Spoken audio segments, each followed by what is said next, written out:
Jake Martinez wiped the grease from his hands and looked at the old clock on his garage wall. It was almost midnight, and the storm outside was getting worse. Rain hammered against the windows of his small repair shop like bullets, and the wind howled to the mountains of Montana like something alive and angry. He had been working late on Mrs. Peterson's truck again, trying to get the engine to stop making that awful grinding noise. The old woman needed her vehicle to get to town for groceries, and Jake never had the heart to charge her full price for repairs. He grabbed his coffee cup and headed toward the house, thinking about how quiet his life had become since leaving the Army. After 2 tours as a combat medic in Afghanistan, the peaceful routine of fixing cars and helping neighbors felt like a gift he never expected to receive. The nightmares still came sometimes, but they were getting better. Out here in the middle of nowhere, with nothing but mountains and sky for miles, a man could find some peace. The lightning flashed bright white across his yard, and for just a moment Jake thought he saw something dark lying on his front porch. He stopped walking and squinted to the rain, but the darkness swallowed everything again. Must have been a branch blown down by the wind, he thought. The storm had been building all day, and the Weather Service had warned about possible tornadoes moving through the area. Another flash of lightning lit up the night, and this time Jake saw it clearly. There was definitely something on his porch, something too big to be a branch. His training kicked in automatically, and he felt his body tense up the way it always did when something wasn't right. In the Army, that feeling had saved his life more times than he could count. Jake ran toward the house, his boots splashing through puddles that had formed in the gravel driveway. As he got closer, he could see that it was a person lying motionless on the wooden boards of his porch. A woman, by the looks of it, wearing torn clothes that might have once been some kind of uniform. She was curled up on her side, and even in the dim light from his porch lamp, Jake could see dark stains covering her shirt and pants. "Hey!" he called out as he climbed the steps. "Can you hear me?" There was no response. The woman's long, dark hair was plastered to her head by the rain, and her skin looked pale in the yellow glow of the light. Jake knelt down beside her and gently rolled her onto her back, checking for signs of life the way he had been trained to do with wounded soldiers. She was breathing, but it was shallow and uneven. Her pulse was weak, but steady when he pressed his fingers against her neck. As Jake moved his hands to check for injuries, something felt wrong. Her skin was warm, much warmer than it should be for someone who had been lying in the cold rain. And there was something else, something about the way her face looked that made him pause. At first glance, she appeared completely human. Pretty, maybe in her late 20s, with sharp cheekbones and full lips. But as Jake looked closer, he noticed small details that didn't seem quite right. Her skin had a strange silvery undertone that became more obvious in the artificial light. Her ears were just slightly pointed at the tips, and her fingernails were longer and thicker than normal. When lightning flashed again, he caught a glimpse of her eyes as they briefly fluttered open. They were completely black, with no visible pupils or irises. Jake felt a chill run down his spine that had nothing to do with the cold rain soaking through his shirt. This woman was not entirely human, but she was hurt and dying on his doorstep. Every instinct told him to step away, to call the police or maybe the military, but his medical training was stronger than his fear. He had taken an oath once to help people who were wounded, regardless of who they were or where they came from. The woman's eyes opened fully for a moment, and she looked directly at him. Her lips moved, but the words that came out were in a language Jake had never heard before. It sounded musical but desperate, like someone pleading for help. Then her eyes rolled back, and she went limp again. Blood was seeping through her torn shirt from what looked like claw marks across her chest and arms. Some of the wounds appeared to be burns rather than cuts, with edges that looked almost melted. Her blood was darker than human blood, almost purple in the porch light. Jake made his decision. He scooped the woman up in his arms, surprised by how light she felt despite being tall and athletic-looking. Whatever she was, wherever she came from, he couldn't leave her to die in the storm. His conscience wouldn't let him walk away from someone who needed help, even if that someone might not be entirely human. Jake carried the woman inside and laid her on his kitchen table, the same way he had treated wounded soldiers in field hospitals years ago. He grabbed his first aid kit from under the sink and spread clean towels around her body to catch the blood. The wounds were worse than he had first thought, but they were also strange in ways that made no medical sense. The cuts on her arms and chest looked like they had been made by claws, but they were already beginning to close on their own. Jake had seen fast healers before, but nothing like this. As he cleaned the dirt and debris from the wounds, he watched the edges slowly pull together as if invisible hands were stitching them shut. Her body temperature was running at least 10 degrees higher than normal, and her heart rate was almost twice what it should be for someone in her condition. The woman stirred and opened those completely black eyes again. This time she seemed more aware of her surroundings, and when she saw Jake leaning over her with medical supplies, she tried to sit up quickly. The sudden movement reopened some of her wounds, and she gasped in pain. "Easy," Jake said in the calm voice he had learned to use with frightened patience. "You're safe now. I'm trying to help you." He gently pushed her back down onto the table. "Don't move too much or you'll make the bleeding worse." The woman stared at him for a long moment, as if she was trying to decide whether to trust him. Finally, she spoke in heavily accented English that sounded like she had learned the language from books rather than conversation. "You should not have brought me inside," she said. Her voice was soft, but had a strange musical quality that made Jake think of wind chimes. "It is dangerous for you now. They will come looking for me, and anyone who helps me will be considered an enemy." "Who will come looking for you?" Jake asked as he continued cleaning her wounds. "Did someone attack you? Do you need me to call the police?" The woman let out a laugh that sounded more like crying. "Your police cannot help with this problem. I am not from your world, and those who hunt me are not bound by your laws." Jake paused in his work and looked at her face. In the bright kitchen lights, the strange silvery tone of her skin was even more obvious. Her features were too perfect, too symmetrical, like someone had carved them from marble. When she spoke, he could see that her teeth were slightly sharper than human teeth should be. "What's your name?" he asked. "I am called Kira," she replied, "and you are very foolish to help me, though I am grateful for your kindness." "I'm Jake," he said, going back to bandaging her wounds, "and I've been called foolish before, usually right before I do something that needs doing anyway." Kira was quiet for several minutes while Jake worked. When he was finished with the worst of her injuries, she spoke again. "I am Vailian," she said. "My people look much like yours, but we are stronger and faster. We also live much longer and can sense thoughts and emotions from others. For thousands of years, we have traveled between stars, conquering worlds that we believe might someday threaten us." Jake felt his stomach tighten. "Threaten you how?" "By becoming too advanced, too powerful. We destroy civilizations before they can develop weapons that might hurt us." Kira's black eyes filled with tears that sparkled like liquid silver. "Your world is next on our list. I was part of the advanced team sent to study your defenses and plan the attack. But you're here, hurt and running." Jake said, "What happened?" "I learned too much about your people. I watched your movies, read your books, studied your history. I saw how you care for each other, how you sacrifice yourselves for strangers, how you never give up even when everything seems hopeless." Kira tried to sit up again, this time more carefully. "When I reported back to my commanders about human nature, they became excited. They said it would make you dangerous enemies if you were allowed to develop space travel." Jake felt anger building in his chest. "So they decided to kill us all." "Yes, but I could not be part of it anymore. I had seen too much goodness in your species to help destroy it. When the attack ships arrived at the edge of your solar system, I stole a small craft and came here to warn you. The other Vailians followed me, and now I am marked as a traitor." "How many of them are coming?" Jake asked. "At least 3 hunters were sent after me. They are skilled warriors, and they will not stop until they find me or I am dead. If they capture me alive, they will torture me until I reveal everything I know about your world defenses." Kira reached out and grabbed Jake's hand with surprising strength. "You must let me leave. If they find me here, they will kill you for helping me." Jake looked down at her hand, holding his. Her skin felt like touching warm metal, and he could feel a strange tingling sensation where they touched.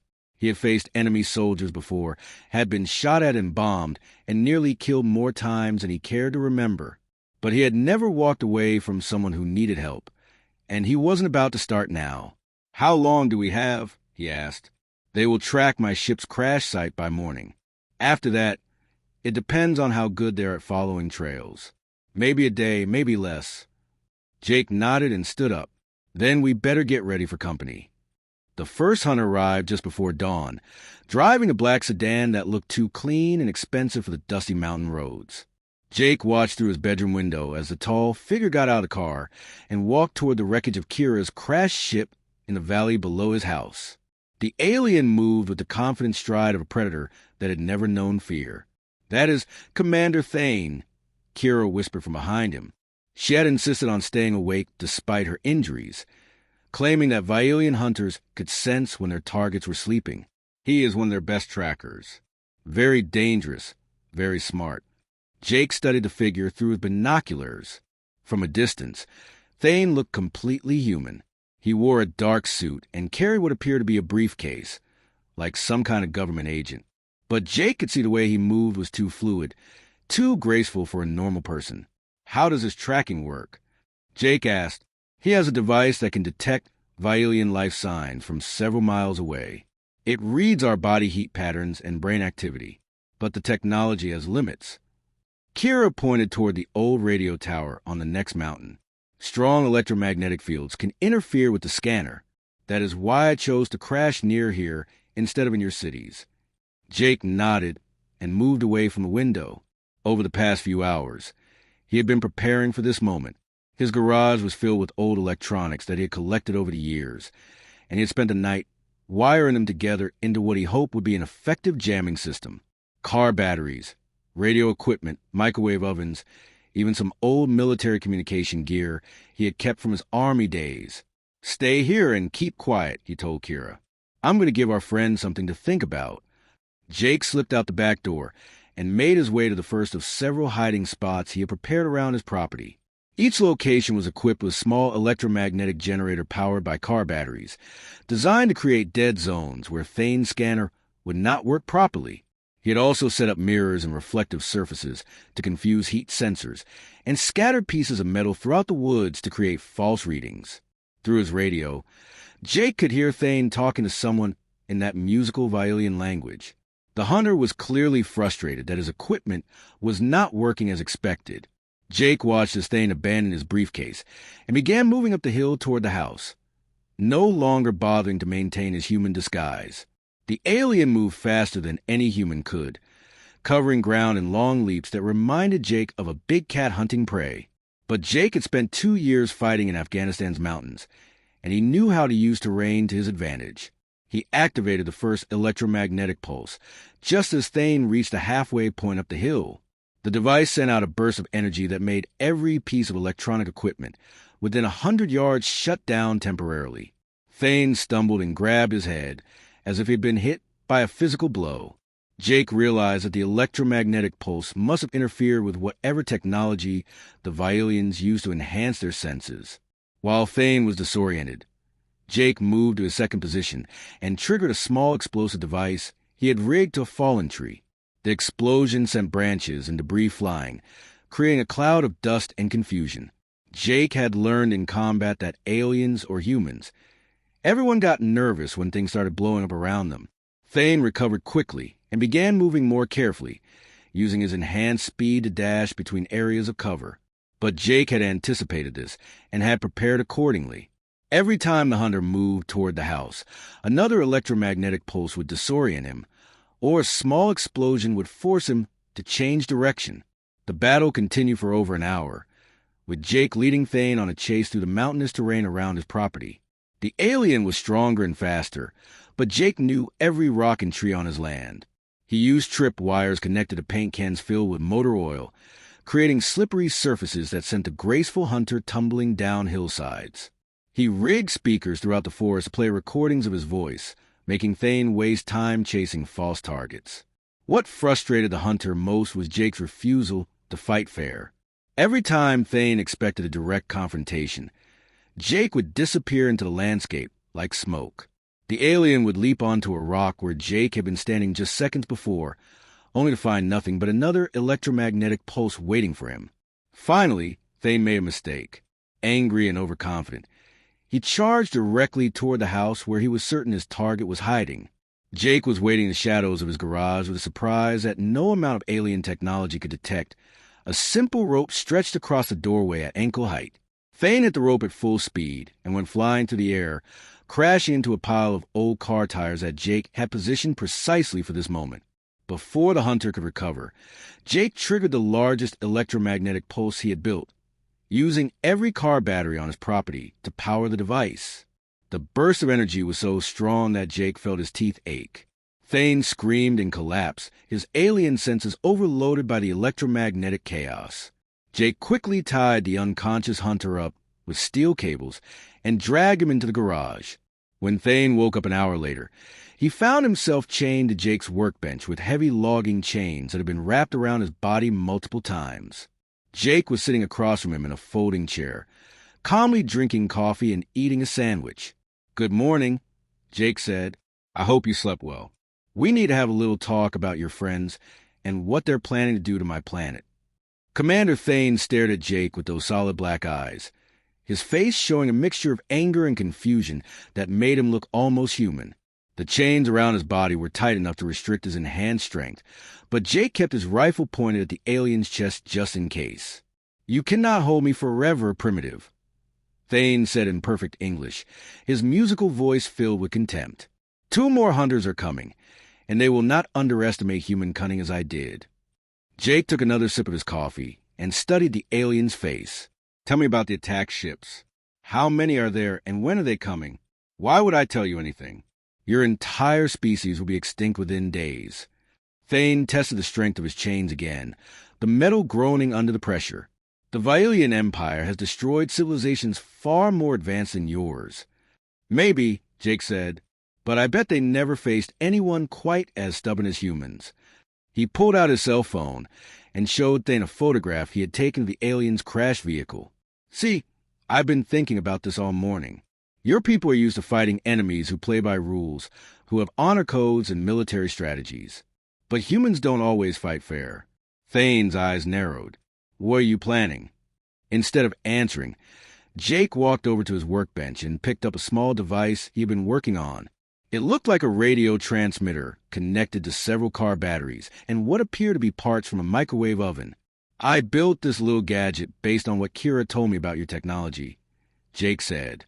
"She mentioned that your scanners and communication equipment use quantum frequencies that can be disrupted by certain electromagnetic patterns." "That device is too primitive to affect our systems," Thane replied, but there was uncertainty in his voice. Jake smiled and activated the transmitter. Immediately, Thane began writhing in pain, his enhanced senses overwhelmed by the chaotic signals the device was broadcasting. Jake let it run for 10 seconds, then turned it off. "Primitive, maybe," Jake said, "but effective. Now about those attack ships." Before Thane could answer, Jake's radio crackled to life. It was his old army buddy Tom calling from town. "Jake, you need to know something." Tom's voice was tense. "There are 2 more of those federal agents asking questions about you in town. Real serious types. And they're offering a lot of money for information about anyone who might be hiding something unusual." Jake keyed his radio. "Thanks for the heads up, Tom. Keep everyone away from my place for a while." "Will do. But Jake, these guys don't feel right. Something about them makes my skin crawl." After signing off, Jake looked back at Thane. "Looks like your friends are here. Time for Phase 2. Over the next few hours, Jake put his plan into motion.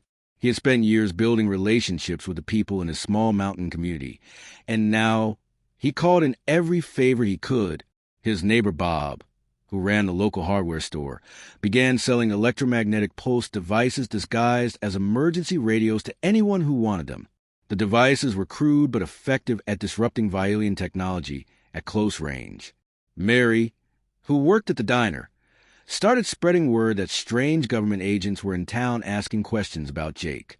In a community where people value privacy and distrusted federal interference, this news spread like wildfire.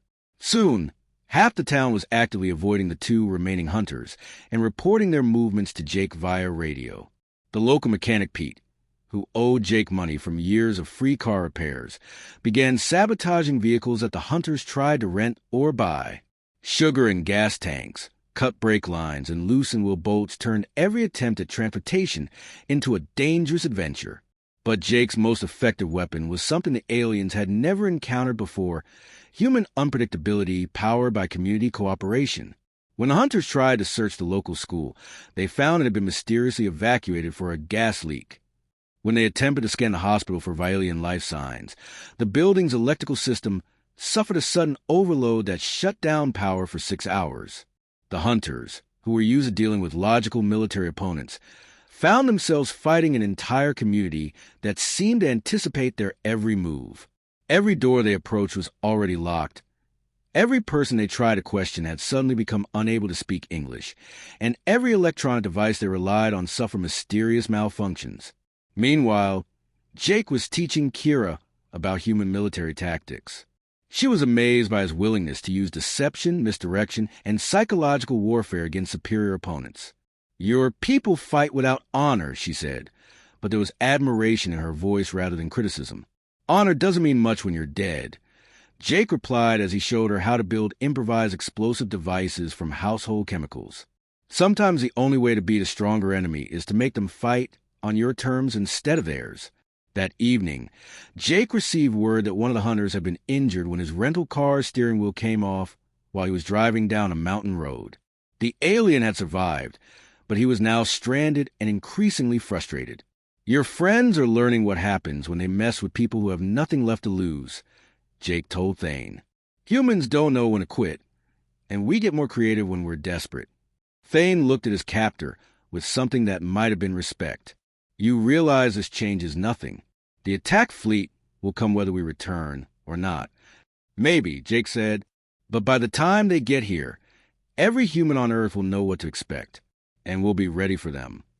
The final confrontation came at dawn on the third day, when Colonel Vex arrived with a full recovery team of 20 Vialian warriors.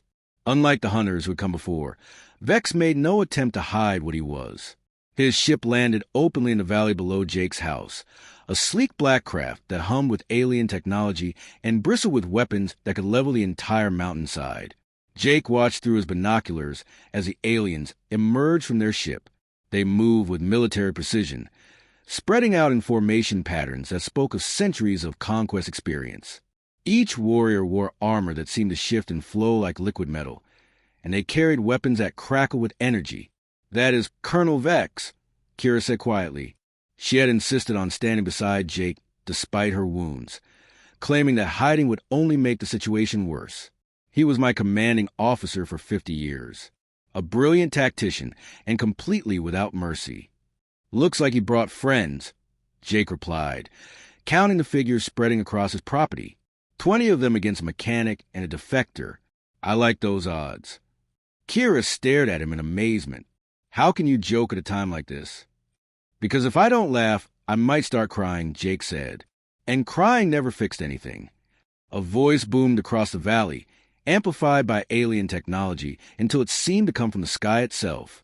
Colonel Vex was speaking in perfect English, his words carrying easily through the morning air. "Humans of the settlement," the voice announced, "we have come for the traitor Kira and the primitive who harbors her. Surrender them now, and your community will be spared. Resist, and we will demonstrate why your species is unfit to exist among the stars." Jake picked up his radio and switched to the emergency frequency that connected him to everyone in town. "This is Jake. You all know what's happening here. Nobody has to fight if they don't want to. Anyone who wants to leave should go now." The radio crackled with responses from dozens of voices. Tom from the garage said he wasn't going anywhere. Mary from the diner announced that she had her grandfather's hunting rifle and wasn't afraid to use it. Bob from the hardware store reported that half the town was already moving into position with the electromagnetic devices Jake had helped them build. "Guess that answers your question," Jake told Vex over a bullhorn he had rigged with speakers throughout the valley. "We're not surrendering anybody today." What followed was unlike any battle the Vialians had ever fought. Instead of facing an organized military force, they found themselves dealing with dozens of individual humans who seemed to pop up everywhere at once. The townspeople had spread throughout the mountains using hunting trails and mining tunnels that the aliens couldn't detect with their scanners. Every time a Violian warrior tried to advance, electromagnetic pulses would disable their equipment, while humans with hunting rifles took shots from concealed positions. The alien superior technology meant little when their scanners showed nothing but static and their communication systems were jammed by devices built from spare parts and car batteries. Jake had taught the townspeople to fight like guerrillas, using hit-and-run tactics that frustrated the aliens' attempts at organized combat. When the Violians tried to group together for coordinated attacks, improvised explosives would force them to scatter. When they spread out to search for hidden enemies, they would find themselves isolated and overwhelmed by locals who knew every rock and tree in the mountains. The battle raged for hours, with the aliens growing increasingly desperate as their technological advantages were neutralized by human unpredictability. Colonel Vex himself finally confronted Jake in front of the garage, his liquid metal armor crackling with energy discharge from the electromagnetic interference. "Your resistance is pointless," Vex declared, his musical voice strained with frustration. "Even if you defeat us, the fleet will come and your world will burn." "Maybe," Jake replied, standing calmly with his rifle pointed at the alien commander. "But you'll never know for sure, because you won't be alive to see it." What happened next surprised everyone, including Jake himself. Kira stepped between them, facing her former commander with tears streaming down her face. "Enough," she said. "I have seen what humans are capable of when they fight for each other. They don't just resist conquest, they transform it into something else entirely. Look around you, Vex. Your superior warriors are being defeated by farmers and mechanics and shopkeepers who refuse to abandon their friends." Colonel Vex stared at the chaos surrounding him. His elite troops were trapped in a battle. They couldn't win against opponents they couldn't understand. For the first time in his military career, he was facing an enemy that grew stronger when threatened instead of weaker. "These humans have shown me what it means to fight for something greater than yourself," Kira continued. "They risk everything for strangers. They never surrender when protecting others, and they find hope in situations where hope should not exist. If we destroy them, we destroy something precious in the universe." Colonel Vex was quiet for a long moment, processing what he had witnessed. Finally, he spoke into his communication device in the Violian language. Within minutes, the alien warriors began withdrawing toward their ship. "I will report that the traitor Kira died in the crash," Vex said quietly. "The Empire will find other worlds to conquer, worlds that do not possess the dangerous quality of hope." As the alien ship lifted off and disappeared into the morning sky, Jake felt Kira's hand slip into his. Her skin was still warm like touching metal, but now it felt comfortable rather than strange. "So what happens now?" he asked. "Now I learn what it truly means to be human," Kira replied. "And maybe if we're very lucky, I can help your people prepare for the day when the Empire returns." Jake nodded and looked around at his neighbors, who were emerging from their hiding places with grins on their faces and stories to tell their grandchildren. They had faced the impossible and won, not through superior technology or greater strength, but through the simple human refusal to abandon each other when things got hard. "I think we'll be ready," he said.